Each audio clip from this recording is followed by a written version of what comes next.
Na mimi nawashukuru jameni. Nimeambiwa ya kwamba wakati maji ilifuruka hapa sana, nyinyi wenyewe mliamua mkahamisha mali yenu kwa sababu mnataka usalama.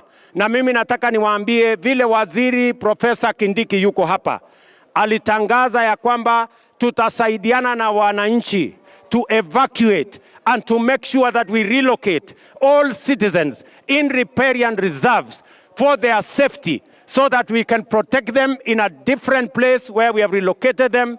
There will be enough food for them. There will be blankets, there will be mattresses, and we are going to look after their children. And already the government has committed $1 billion shillings to make sure that all schools are reconstructed so that when schools open, all our children will go to class.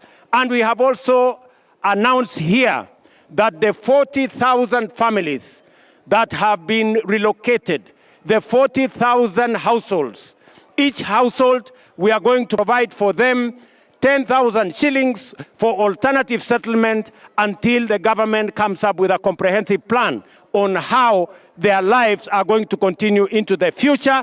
And before Friday, we are going to advertise for the construction of 20,000 housing units between Kibera, here Kiamaiko, all the way to Mwiki, so that we can begin the process of making these slum dwellers home owners in the Republic of Kenya.